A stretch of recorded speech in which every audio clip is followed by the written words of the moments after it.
Aleluia. Aleluia. O Espírito Santo de Deus, ele quer te preparar para coisas maiores.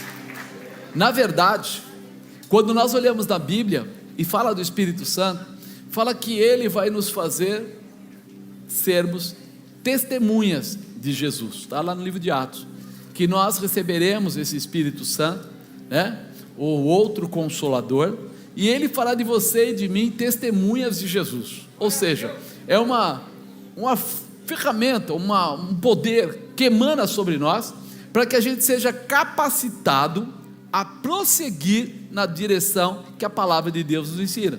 Porque se fosse só a nossa carne, se você olhar realmente apenas a pessoa que entra numa igreja hoje, tenta andar fisicamente, logo ela se desanimaria.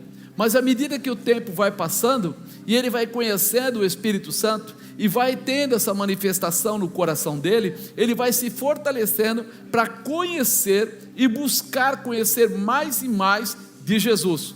E quando ele busca conhecer mais e mais de Jesus, é quando ele se fortalece, né, nessa intimidade, e aí ele se torna alguém, um com o Pai.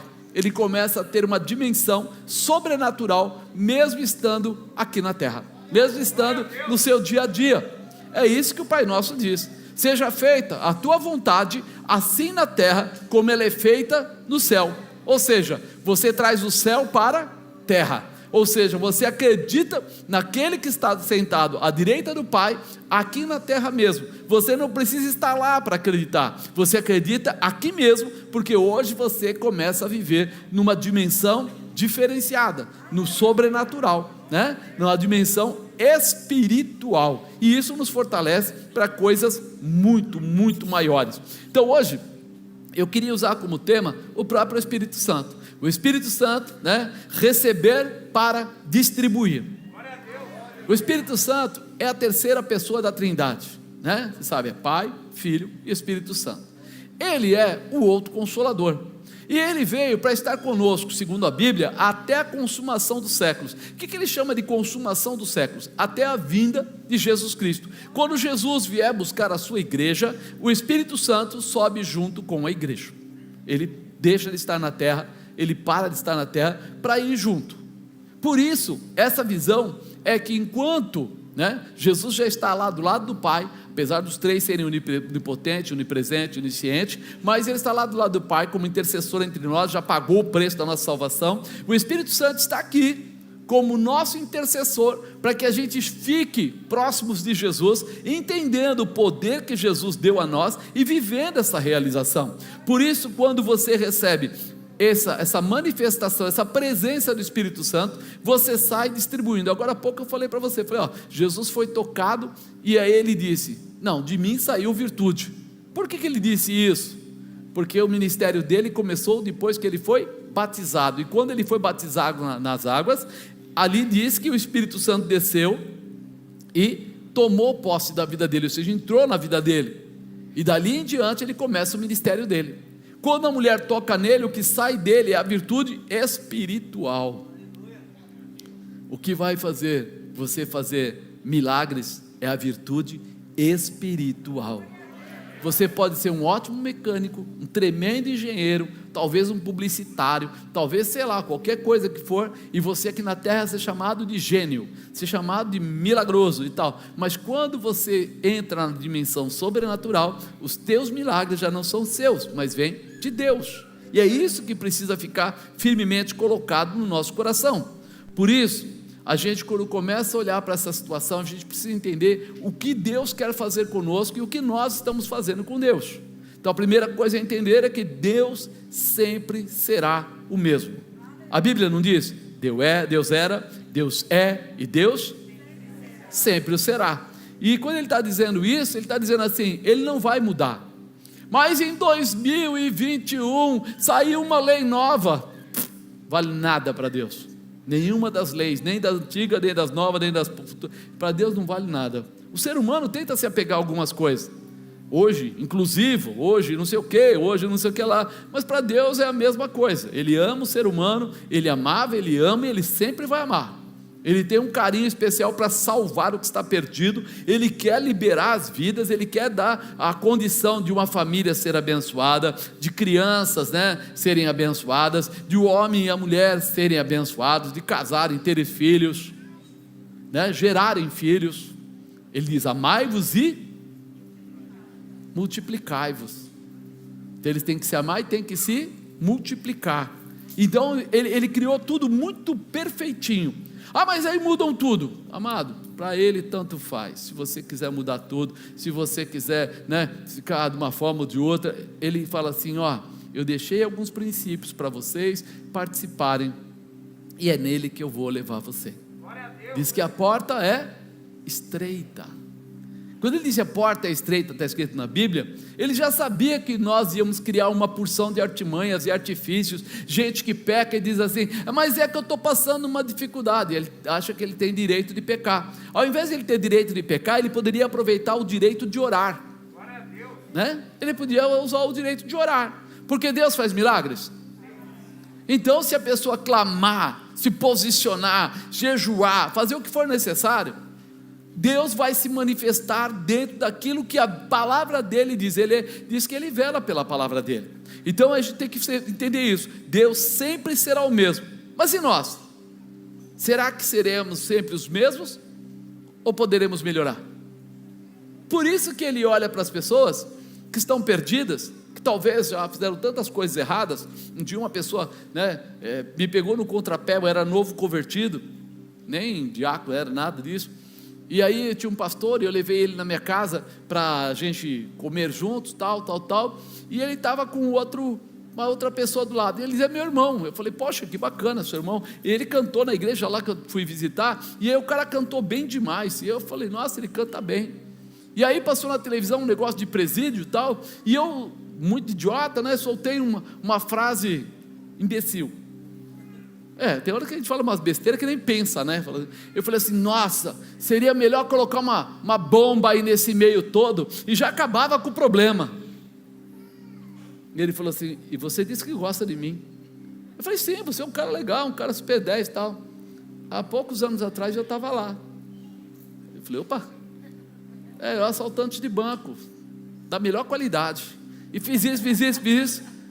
Aí eu fiquei assim, Ele falou assim: ainda bem que Deus não pensa como você, porque lá dentro alguém me achou, alguém pregou para mim, alguém me libertou, e eu saí de lá como um milagre, porque não poderia sair, eu tinha quase 80 anos para ficar lá, mas em 5, 6 anos eu acabei saindo, voltei a fazer o que eu fazia quando era criança, cantar na igreja, sou um pastor, prego em todos os lugares. E eu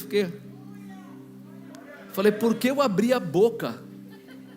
Tem hora que a gente é tão cretino, que nem raciocina. Você diz que é crente, mas age como gente do mundo, explodir as coisas, querer matar todo mundo, resolve alguma coisa? E aí ele me deu uma explicação lógica. Ele falou assim: olha, nós estamos vivendo um período onde o diabo tem liberdade na vida das pessoas que dão liberdade a ele. As pessoas dão liberdade e ele toma, ele não pede licença, ele entra. Então, se você for lá e pegar todo aquele povo do presídio e matar todos, sabe o que vai acontecer? Vai sobrar demônio. E sabe o que eles vão fazer? Procurar vidas novas. Lembra daquela palavra que diz que Jesus expulsou do gadareno todos os demônios e eles entraram nos porcos, e os porcos caíram do despenhadeiro, para quê? Para os demônios serem livres. E aí você começa a entender que a nossa visão humana nunca vai ser capaz de entender detalhes da visão espiritual. Então não adianta matar, você precisa amarrar e liberar. Você tira aqueles demônios porque ele não tem mais autoridade. E a melhor coisa seria o quê? Que as pessoas se convertessem. Por quê? Quando as pessoas estiverem verdadeiramente convertidas, elas estarão debaixo da cobertura de... E aí o demônio tem liberdade de entrar? Ahá! Então o melhor jeito não é matar, o melhor jeito é salvar. É levar as pessoas a conhecerem o amor de Jesus, Então peraí, nós podemos sim mudar, e mudar para melhor. Deus é sempre o mesmo, mas eu e você podemos ser muito melhores. Diga: eu posso ser melhor. Você acredita nisso? Você acha que você pode ser melhor? Maravilha! Bênção de Deus, porque eu peço todo dia: Senhor, me dá sabedoria, Senhor, me ensina a pregar, Senhor. Mas hoje você prega depois de quase 26 anos pregando? Eu continuo pedindo para Deus: Senhor, me ensina, me dá sabedoria, faz com que eu não fale nada que não ajude, só consiga falar aquilo que o Senhor quer que seja falado. Mas por quê? Porque a gente, sendo humano, nós temos falhas. Nós temos o dia que nós acordamos bem e o dia que nós não acordamos bem, sim ou não? Tem dia que o Palmeiras ganha, mas tem dia que o Palmeiras perde. Então aquele dia que as coisas não foram bem, o que você faz? Você é amargo, você é uma pessoa que quer descontar nos outros, você de repente começa a fazer coisas que você nem percebe, mas está ferindo pessoas. E às vezes, não só pessoas, você está ferindo até você mesmo. Quantas pessoas se tornaram alcoólatras, se tornaram dependentes químicos e etc, porque eles queriam não ferir os outros, mas ferir a si mesmo. Eles não eram felizes do jeito que eles estavam e achavam que iam fazer uma mudança, criar uma mudança. E eles nem perceberam que eles estavam se prejudicando tanto que depois não conseguiriam voltar atrás. Eles pensaram que tinham controle, mas descobriram depois que o vício é uma das armas de Satanás mais fortes que existe, porque pega a pessoa de calça curta e aí, quando ela quer voltar, é muito difícil dela sair. E é aí que nós entendemos que nós podemos sim melhorar. Até o dependente, até o bandido, até o estuprador, até ele pode, quando Jesus Cristo entrar na vida dele, uma grande mudança entrará na casa dele. Vai mudar as coisas, a visão é outra, a visão da pessoa é outra. Aí ele começa a enxergar não com esses olhos carnais, mas ele vai enxergar com olhos espirituais. Meu irmão, você já tentou enxergar com olhos espirituais? Eu era diácono, novo convertido, pouco tempo, e aí de repente eu comecei a fazer essa oração. Eu queria enxergar as coisas que aconteciam no reino espiritual, que é paralelo ao nosso reino aí.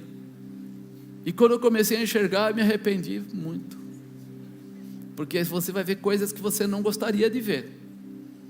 Só que você descobre que você tem autoridade para poder bloquear certas situações, quando você está em Jesus Cristo. É por isso que não dá para as pessoas normais enxergarem totalmente espiritual, mas se você pedir, você vai começar a ver. E eu tenho certeza que muita gente que gosta da bebida, ia parar com essa brincadeira rapidinho, se ele começasse a ter visão espiritual aberta. Ele ia enxergar que tem vários demônios que se alimentam desse tipo de coisa, de bebida e etc. Mas que eles bebem? Não, eles são alimentados pela situação de quem bebe, E isso você nem percebe. É fácil de você ver o resultado. A pessoa se embriaga e daqui a pouco ela faz coisas terríveis até contra ela mesma, quando não perturba ou atrapalha a esposa, marido e etc, etc. E ele nem percebe que muitas coisas que ele faz, ele já não está mais no controle dele. Tem certeza, apóstolo? É fácil. Por que no centro espírita o pessoal lá dá para o cavalo muitas vezes bebida alcoólica? Vocês já viram isso? Não. As pessoas bebem para quê? Para fugir à consciência, liberar a consciência, para que fique fácil de haver esse relacionamento. Quando a gente começa a perguntar, porque no começo para vocês não é nada, depois você começa a ter curiosidade, e você vai perguntar para as pessoas que já foram, pastor Fabinho, pessoas que já foram lá, a irmã Sônia não está aqui agora, mas antigamente atendia prefeitos, etc, etc, e aí você começa a perguntar, mas por quê? E eles vão contando, e você vai falando, uau, e ele se alimenta disso, se alimenta do quê? Da tua derrota, da tua vergonha, da tua queda, do teu sofrimento, não é possível, enquanto Deus vem para dizer para você que Ele dá vida, e vida em abundância. A Bíblia diz que o diabo veio para roubar, matar e destruir, mas pode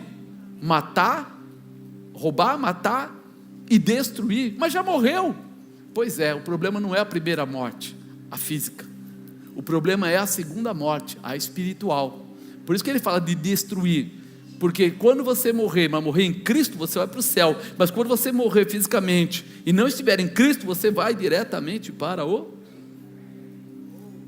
e se há sofrimento na terra, imagina um sofrimento eterno. Então quando a gente começa a entender isso, a gente começa a falar, peraí, é bom, Deus é sempre o mesmo, o amor dele é sempre o mesmo, então eu posso me apegar nele e crescer e mudar a minha vida.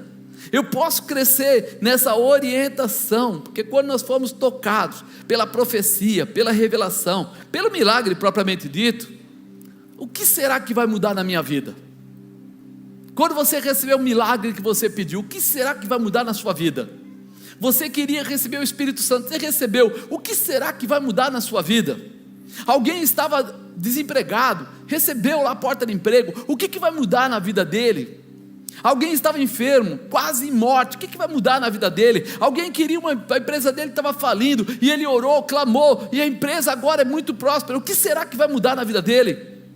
Pensa bem, algumas pessoas depois de curadas vão passear mais, outras pessoas depois de conseguirem a porta de emprego vão se dedicar inteiramente a servir seus patrões, hora extras e etc. Outras pessoas depois de aumentarem suas rendas vão pensar em comprar carros, imóveis, e aí vão ficar super ocupados. Mas também tem pessoas que vão entender que Deus faz tudo isso porque te ama e quer que você seja uma ligação, uma fidelidade, uma intimidade, um relacionamento. Vamos falar uma palavra mais comum: casados. É por isso que ele chama a igreja de, e a gente chama Jesus de, porque há um casamento, um relacionamento. E aí a gente muitas vezes não consegue entender. As pessoas querem receber um milagre. Apóstolo, o senhor ora porque eu preciso que a minha empresa que está falindo. Isso já aconteceu inúmeras vezes comigo, irmão.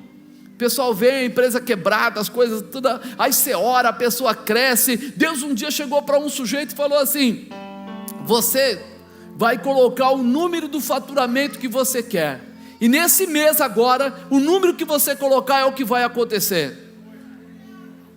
Loucura falar um negócio desse, mas quando o Espírito Santo manda, a gente fala. E aí o que aconteceu? Exatamente o número aconteceu. Aí passou um tempo, ele fez assim, mas depois ele desceu. Aí quando ele desceu, ele volta de novo. As coisas não estão boas, as coisas estão não sei o que, papapá. E aí Deus manda a segunda lapada, né? Vou te dar um produto, e esse produto vai ser uma referência, porque esse produto não é fabricado no Brasil, mas vai ser fabricado no Brasil através de você. E ele vai, e ele desenvolve lá o produto, e o produto é colocado numa montadora, e aí ele se dá muito bem, porque os caras param de importar, e a empresa dele sobe que nem um foguete. Estou procurando ele até hoje. Subiu que nem um foguete, sumiu. Foi embora da igreja, foi embora. O que aconteceu? O que acontece quando você pede riqueza para Deus? Qual deveria ser a possibilidade? Você deveria ser alguém fiel a Deus. Você deveria ser aquele que se tornaria um provedor da obra de Deus. Você deveria ser aquele cara que fala: Senhor, se o Senhor me der mais, não tem problema, eu continuo, eu sou dizimista, contudo muito mais, você dizimista mais ainda. Ele vou dar uma oferta de lance aí, de pelo menos, vai, de vez em quando, mais uns 10% para ajudar alguma coisa específica da igreja. Sabe o que acontece? As pessoas esquecem. E aí o milagre veio e a pessoa foi embora.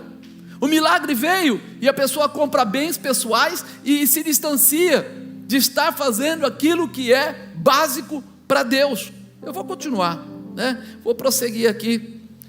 Poucos voltarão a ser fiéis. E por que isso? A partir de agora desejarão a servir os princípios de Deus. Quando alguém é fiel e recebe a bênção de Deus, ele cresce na presença de Deus. Apóstolo, ele vai abandonar o dinheiro? Por quê? De jeito nenhum. O dinheiro que ele tem é dele. Mas ele pode viajar? Deve. Mas ele pode ter alguma coisa? Pode. Mas e o que ele vai fazer com o restante do tempo dele? Ou ele vai viajar 365 dias por ano? Obviamente não. Mas ele vai pegar a outra parte que não está lá viajando, e ele vai fazer o trabalho com honra, no horário, direitinho, buscando, sofrendo, fazendo o melhor para que Deus seja glorificado. Não é pagando, é mostrando o outro lado. A esposa e o marido em casa. A esposa espera o marido com uma comida que ele goste. Ele vem e traz alguma lembrança para ela, algum presente, qualquer coisa que seja. Ele trata ela bem e ela trata ele bem. E esse é um bom relacionamento. E no espiritual? Eu quero chupinhar Jesus todo dia, mas eu não quero ser um bom relacionamento para Ele. Eu não quero ser aquela pessoa, né, que vai fazer, vai ajudar. E aí nós perdemos muitas vezes algo que Deus quer nos dar, né? Os milagres de Jesus estabelecem propósitos para grandes realizações. A gente não entende que Ele tem propósito conosco. Ele dá para você um milagre, mas Ele dá esperando assim: vamos ver o que Ele faz com o milagre que eu entrego. Tem um homem que ele era um gadareno, da cidade de Gadara, e esse homem, ele vivia terrivelmente.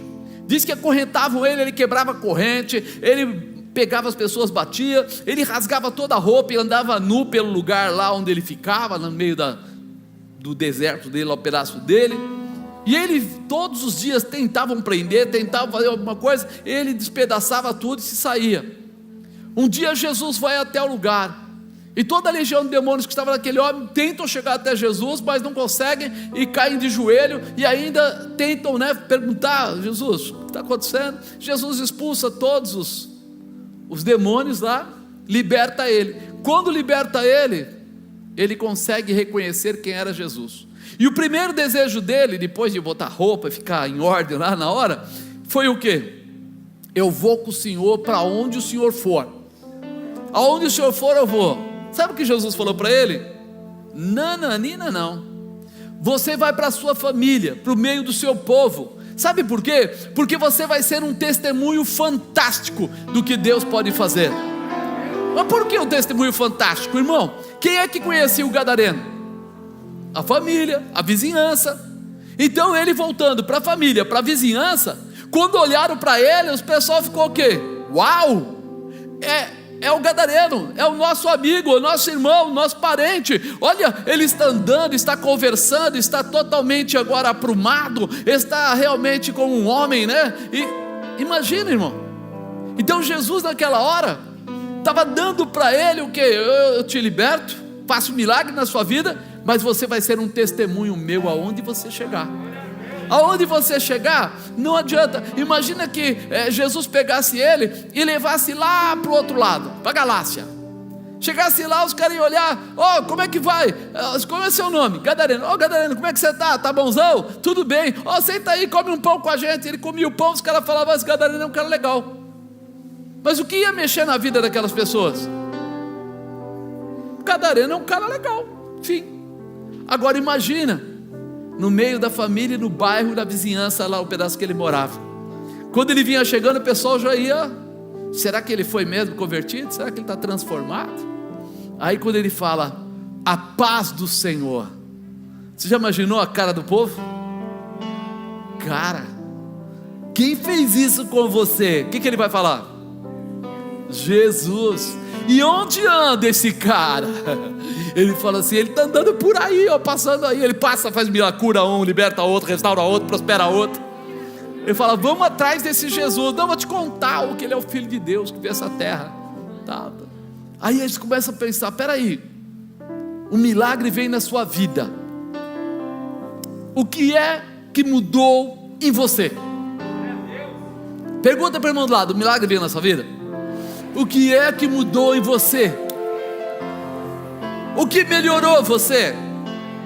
Será que você se tornou um esposo melhor, um amigo melhor, um funcionário melhor?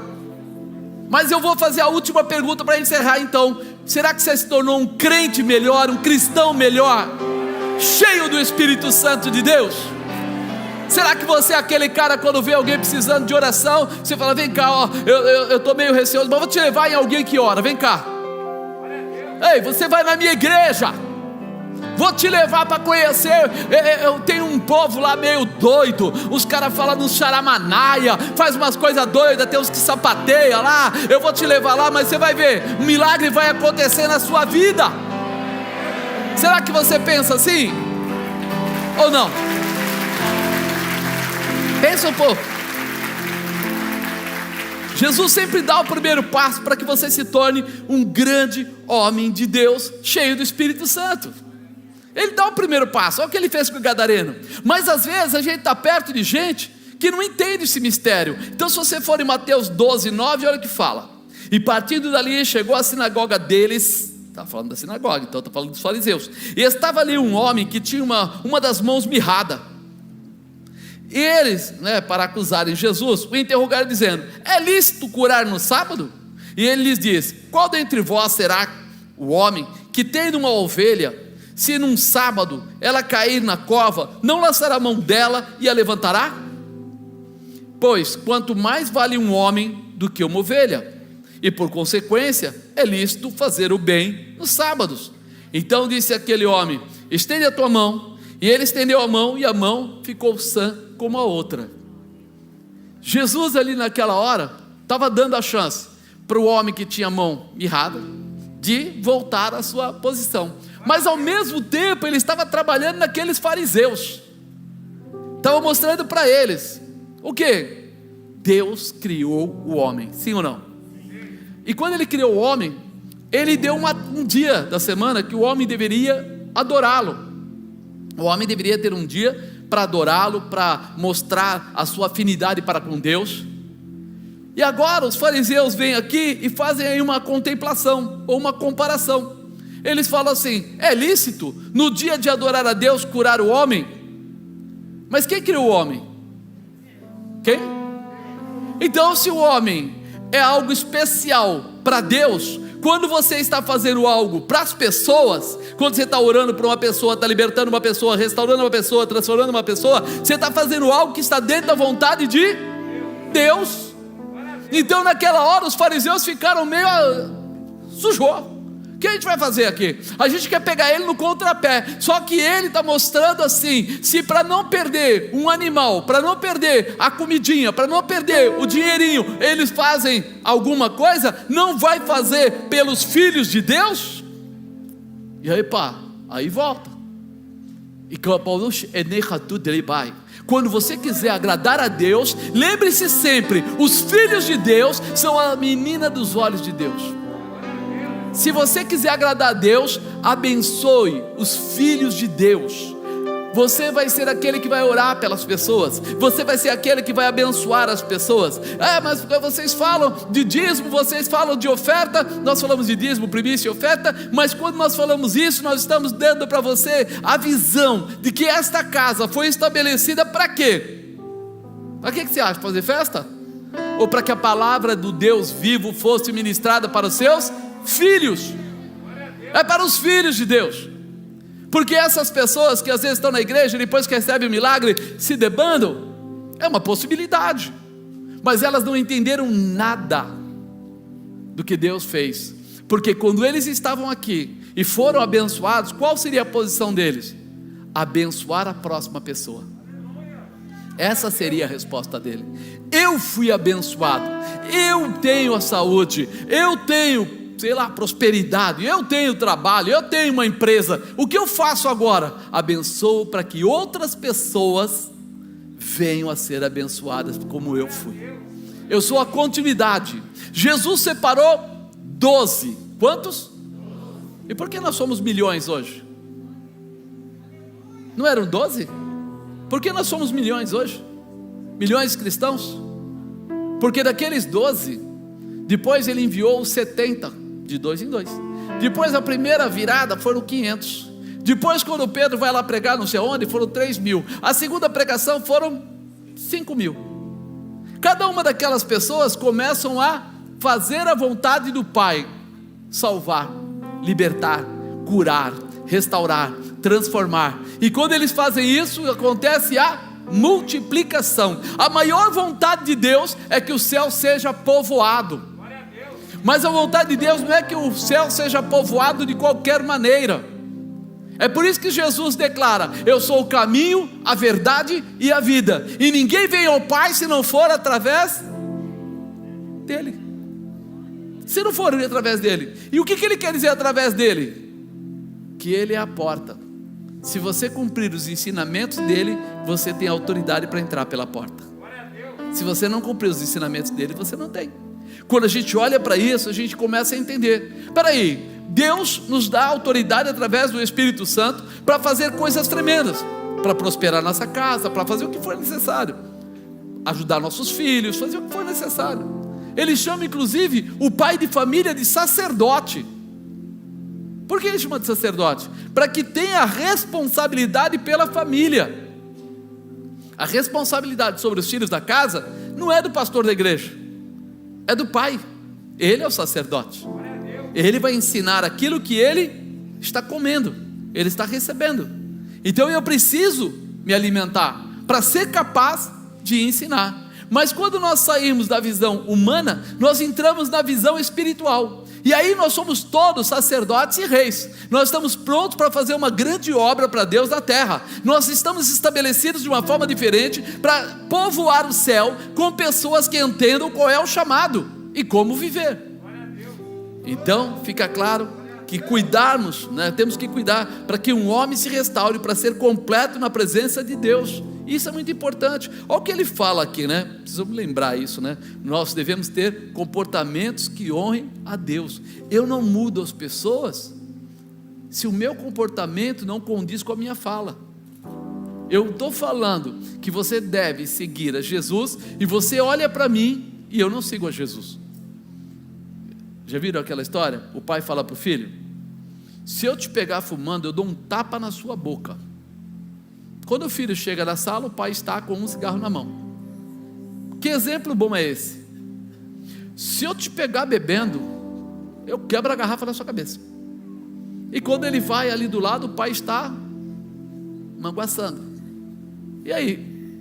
Faz o que eu falo, não faz o que eu faço. Nós precisamos entender esse mistério. A nossa pregação mais forte não é o que eu falo, é o que eu faço. Quando as pessoas olharem para mim, vão desejar ser cristãos. Eu vou orar por pessoas e as pessoas vão ser abençoadas. Eu vou chegar nos lugares e as pessoas vão querer andar comigo, pelo comportamento que eu tenho. Adianta eu falar para você: trate bem a sua família. Quando você chegar perto da minha esposa, ela fala assim: eu estou querendo morar na igreja. Meu marido na igreja é um, em casa é outro. Lá ele fala para tratar bem a mulher, em casa ele dá umas bordoadas na gente. Como é que é? Não adianta, irmão. Nós geramos e precisamos gerar aquilo que nós somos. E para ser, eu preciso nascer de novo, me entregar a Jesus Cristo. Preciso abrir meu coração. No começo é difícil. Yes. Por quê? Porque eu fui muitas vezes treinado pelo mundo. Quantas vezes a gente aprendeu uma porção de coisas erradas? Eu não sou diferente de vocês. Eu não me converti, eu não nasci em berço evangélico. Quando eu comecei a conhecer Jesus, eu tinha 34 anos, já era gerente. Ou seja, eu já tinha, objetivos e propósitos e conhecimentos totalmente desregrados. Fazer coisa errada, comprar pessoas, negociar, caixa de uísque no porta-mala para chegar no cliente e convencer o cliente a fazer alguma coisa. Isso já era coisa da minha vida. Só que de repente, eu conheci alguém que era totalmente diferente. Um tal de Jesus Cristo. E quando eu conheci gente boa na vida demais, irmão. Conheci diretores, conheci gente aí fora que, com muito nome e etc, etc, etc. Só que esse tal de Jesus, ele era diferente. Ele falava coisas e as coisas aconteciam. Os sinais dele foram produzidos na minha frente, e até o médico disse que eu ia morrer, que eu ia ter que operar, e ele fez tudo o contrário. E eu estou até hoje aqui com vocês. Mais vamos falar, 30 anos depois, o médico está procurando lá. Ele não entrou na sala de cirurgia até hoje, cara. Onde é que esse cara sumiu? Aí é que está, mano. Aí é que está. O dia que você conhecer Jesus Cristo de verdade, seu dinheiro não vale mais nada. Suas amizades já não são tão importantes, porque você conheceu um verdadeiro amigo. Alguém que jamais te deixará sozinho, alguém que estará com você, alguém que abrirá porta onde não tem porta, alguém que quando o inimigo vier por um caminho, vai fazer ele fugir por 7 caminhos. A graça, a autoridade é outra coisa. Por isso, quando a gente entende, a gente começa a ler aqui Marcos 16:15, e disse-lhe: ide por todo o mundo, pregai o evangelho a toda a criatura.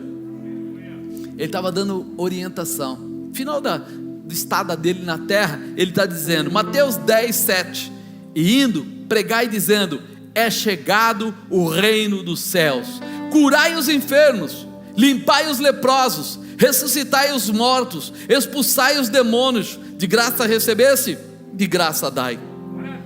Sabe o que ele está dizendo? Faz milagre. Chacoalhe alguém perto de você e fala: faça milagre. É ordem de Jesus para você: faça milagres. Apóstolo, mas eu não posso. Você pode. Sabe por que você pode? Porque um sujeito que nem eu pôde, porque alguém que não era nada pôde, por alguém que era errado pôde. E eu vi gente levantar já de cadeira de rodas, eu vi gente morrer dentro da igreja e ressuscitar dentro da igreja, eu vi coisas assim fantásticas. Então peraí, pode. Vi gente ter derrame dentro da igreja, no meio do culto, nós íamos lá e orarmos, e a mulher voltou ao normal, o braço voltou ao normal, a boca voltou ao normal, a língua voltou ao normal, e o marido dela falou, bem que o médico falou que não era para vir. Ela falou: mas eu estou curada. E o maior de tudo, faz alguns anos, e o médico falou para ela: a senhora não dura, ela está viva até hoje. O marido dela já morreu, a filha dela já morreu, e ela velhinha está viva até hoje. Aí eu quero te perguntar: será que não vale a pena? Será que não vale a pena? Pregai dizendo: é chegado o reino dos céus. Está na hora de você dizer para todo mundo que aparecer na sua volta: tem uma saída, tem uma saída. Não, você não conhece, tem uma saída. Curai, limpai, ressuscitai, expulsai.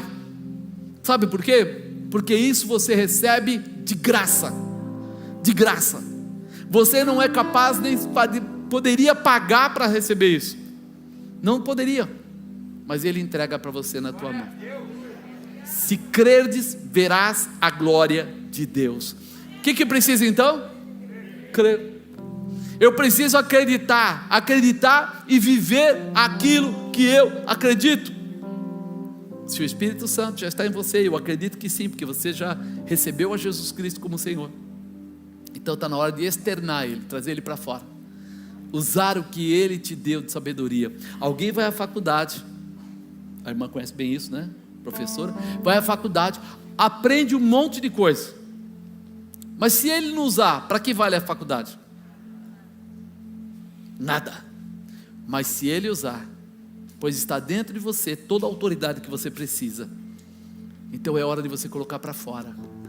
Apóstolo, mas eu posso de repente ficar com medo, eu posso tropeçar no meu pé, pode tudo, irmão. Mas a Bíblia diz: posso tudo naquele que me fortalece. Não é em mim mesmo, é em Jesus Cristo. E essa autoridade está sobre a sua vida. Mateus 10:25 fala assim: basta ao discípulo ser como seu mestre. Mas quem é o seu mestre? É Jesus? Ou é o gerente do banco? Ou é o diretor da escola? Ou sei lá quem? Quando o seu mestre for Jesus, basta ao discípulo ser como seu mestre. Nós precisamos abrir o nosso coração. Portanto, não os temais, porque nada é encoberto que não haja de revelar-se, nem oculto que não haja de saber-se.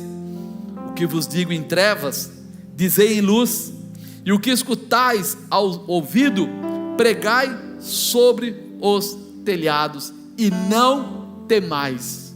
Está na sua Bíblia isso. O que você escuta aqui, dentro de quatro paredes, pode até subir no telhado e falar. Sabe por quê? Porque Deus é fiel à sua palavra. Quando você fala de você mesmo é perigoso, mas quando você está falando dele, ele é fiel àquilo que ele deixou escrever. E é aí que a coisa muda. É aí que tua casa muda, é aí que tua família muda, é aí que tua estrutura muda, é aí que teu trabalho muda, é aí que as tuas finanças estão garantidas em Deus. Quando você entender isso, você pode melhorar. Jesus livra os filhos de Deus para que se capacitem a ser usados na intimidade com Deus. O Espírito Santo tem essa capacidade, essa condição.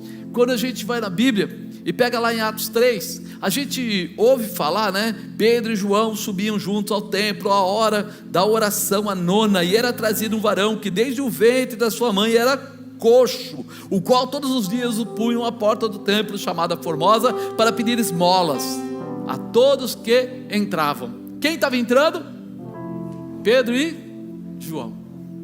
E ele estava lá sentado na porta, e os dois estavam entrando e depararam. A primeira coisa que o coitado desse homem, né, que estava lá coxo, pedindo esmola, ele vai pedir esmola para eles. Ei, Ei, dá uma esmola. Vai ter gente pedindo coisa para você que não é o que você tem para dar. Vai ter gente que vai querer que você vá para o boteco. Vai ter gente que vai querer que você vá para a casa de massagem. Vai ter gente que vai querer que você vai jogar. Vai ter gente que vai querer que você trai sua mulher. Vai ter gente que vai querer que você erre em um monte de coisas. Mas aí você vai falar que nem Pedro e João. Ei, dá mais bola, dá mais bola. Ele falou: ei, olha bem para mim, eu não tenho ouro e nem prata, mas o que eu tenho, isso eu te dou. Em nome de Jesus, levanta e anda. Ei, você vai ter que saber que você não precisa ser igual ao mundo. Você é diferente, você é preparado, você é querido, você é fortalecido, você é renovado, você tem algo que o mundo não tem. Você tem a autoridade de Jesus Cristo. Ei, cabaracê, cantarabai. Oh, aleluia. Aquele homem estava sentado e ele pega pela mão, o homem se levanta. Poxa, acabou aí, né? Não deveria ter acabado aí a história? Não, o homem, como eles eram curados, né? A visão dos judeus, ele tinha que se mostrar ao sacerdote. Só o sacerdote podia dizer se ele estava curado ou não. Mas quando ele entra lá, a primeira coisa que o sacerdote quer perguntar para ele é assim: quem curou você? E ele fala: não sei. Não sei, eu pedi esmola e 2 homens falaram no nome de Jesus. Mas como que é isso? Como no nome de Jesus? Como é que funciona isso? E ficou aquela discussão. E aí começaram a dizer: alguém conhece ele? Aí todo mundo conhecia: conhece, esse é o sujeito. Aí parte ficava contra, parte ficava a favor. Debate sobre a tua conversão sempre vai existir, querido. Quando eu me converti, as pessoas ligavam para a minha esposa, a senhora Dona Alda ali, e falavam assim: deixa eu fazer uma pergunta, o Marcos está doente? O que ele tem? Aí ela falava assim: não, está bem, está bem. Não está bem. Por que a gente chamou ele para beber e ele não foi? Ele disse que agora ele não bebe mais. Aí ela falou assim: não, mas ele só não está bebendo agora, mas ele está bem. Não, mas a gente chamou ele também para outra coisa e ele também não foi. E ela falou assim: não, vem aqui em casa. Aí o cara foi em casa, chegou em casa, né? E aí, tudo bem, tudo bom. Aí o camarada falou assim: poxa, põe uma vodka pra gente e tal. Eu falei: não. Aí ele falou: o que é? Lei seca? Eu falei: aqui em casa não há mais bebida. Aí ele pegou, eu falei: você vai tomar Coca-Cola, alguma coisa? Ele falou: não. E aí ficou aquela história, o cara não acreditava. O que aconteceu com esse cara? Parou de beber? Não bebe mais? E aí perguntavam para ela: tem certeza que ele não vai morrer? Porque um cara bagunceiro, quando ele para de fazer coisa errada, é porque ele está com medo de alguma coisa. E ela falou: não, a gente só foi para a igreja e tal e tal. E aí você começa a perceber que as pessoas que estão à nossa volta, eles ficam assustados de ver você não querendo mais fazer coisas que antigamente eram normais, porém muito anormais. Normais para o povo do mundo, mas anormais porque quando a pessoa bebia demais, depois ela fazia coisas erradas, ou fazia brincadeiras indelicadas, ou falava bobagem, ou até mesmo perdia a hora e outras coisas mais. Mas quando ele falava: mas peraí, esse cara era bom porque ele pagava a bebida. A minha casa era o final de linha, como diz. A gente ia, ficava lá no Demarco, daqueles restaurantes que tinha, saía de lá depois das 4 da manhã, né? E ainda os garçons lá já conheciam. Então eles falavam assim: eu dou uma dúzia de cerveja para você ir embora. Ele falou: então você tem que dar emprestar as garrafas, porque eu vou levar tudo e todo mundo vai para minha casa. Então faz o seguinte: faz porção de queijo, porção disso, porção daquilo, e eu vou levar tudo. Eu te trago depois as garrafas. Tanto que a gente já era tão comprometido com essa situação. E de repente o cara chega em casa e fala: não tem mais. Ele fala: não conheço esse cara, o que aconteceu? Isso vai acontecer com a sua vida também, provavelmente. Muita gente que era seu amigo não vai ver mais lucro, não vai ter mais interesse. Mas você recebeu um amigo verdadeiro, que chama-se Jesus Cristo, que não te trai nem te deixa. Então você vai começar a perceber agora que vão vir pessoas novas, com a mesma visão, o mesmo objetivo e o mesmo propósito, que é o quê?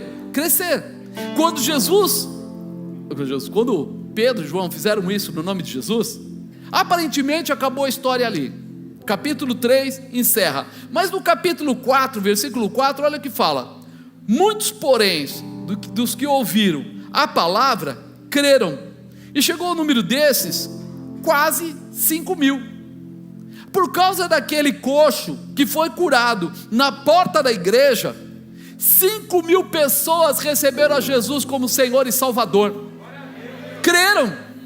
E aí você começa a falar: ele parecia ser só um milagre, parecia que o Espírito Santo tinha tomado posse da vida de Pedro, de João, e a partir de agora eles eram apenas homens comuns, mas não eram. Agora eles estavam habilitados, da mesma forma que Jesus foi habilitado a fazer sinais e maravilhas. Cutuca a pessoa do lado, fala: você está entendendo? Alguém aí já foi habilitado. Então eu te pergunto: para que estão servindo os milagres que o Senhor tem feito na sua vida? Para que estão servindo as profecias que são liberadas sobre você? Para que está servindo? Porque de repente eles foram chamados por Jesus, e a vida deles começou a mudar. Em Atos 2, o Espírito Santo é derramado sobre todas as pessoas, e aí eles se tornam realmente ferramentas poderosas na mão de Jesus. Hoje vocês viram aqui as pessoas orando pelo Espírito Santo? Alguém recebeu a mão sobre a cabeça ou sobre o ombro aí? Faz assim, ó. Então é com você que eu estou falando. É exatamente com você, né? Você está disposto a fazer como Pedro e João, receber para distribuir? Eu falo que tem gente que às vezes ele quer para ele é um pouco egoísta. Ele come, incha, fica tão gordo que não consegue nem andar, mas não divide o lanchinho com ninguém. É assim? Lanchinho é meu, como eu, mas ninguém, tá? Daqui a pouco ele não consegue nem andar. Tem crente que é assim. Ele recebe: ora por mim, ora, põe a mão, põe, pede por mim, pede, olha, leva aí o meu nome para colocar lá na lista da oração, leva, e pau, aquela coisa toda. Mas chega aquela hora que fala assim: mano, você está com 2 sacolas, distribui. E ele fala: mas pode faltar, tenho medo. Quanto mais você entregar, mais você vai receber. A provisão do céu é muito interessante. Quanto mais você entrega, mais vem para você a provisão. Nunca que você entrega e fica sem. É por isso que a Bíblia dizia: melhor é dar do que... Por quê? Porque fica sem? Não, porque toda vez que você entrega, pode ser financeiro, pode ser espiritual, você recebe mais da parte de Deus. Mais da parte de Deus. Ele sempre vai colocar mais sobre a sua vida, né? Ser cheio da presença do Espírito Santo para derramar sobre quem for necessário. Por isso que a gente ora. Eu, pelo menos, desculpa, eu amo o Espírito Santo, eu gosto demais, né? Às vezes a pastora Sheila fica lembrando de coisas que eu fiz na igreja, assim, do nada, né? Vezes aí na outra igreja, a gente quer fazer aqui novamente, não sei se vamos conseguir, mas lá a gente fazia uma bala, e esse dia era um dia pentecostalíssimo, né? E às vezes eu saía andando no meio das pessoas, e o povo já ia caindo, eu nem punha a mão em ninguém, só ia, sabe o que eu fazia? Eu só ia agradecendo: Espírito Santo, o Senhor é lindo, maravilhoso, tremendo, glorioso, o Senhor é fantástico, e as pessoas já iam recebendo uma unção. Isso, eu tinha até esquecido. Outro dia ela falou: o senhor lembra quando o senhor andava no meio das pessoas? Por quê? Porque não tem coisa mais gostosa do que você poder dividir, compartilhar a graça de Deus, a manifestação do Senhor. Alguém gosta disso? De verdade? Porque a gente está tentando preparar para em fevereiro fazer um encontro aqui daqueles que era feito antigamente. Isso é para você se fortalecer. O próprio Paulo, né, ele fala assim lá em Atos 13:47: porque o Senhor assim nolo mandou, eu te pus para a luz dos gentios,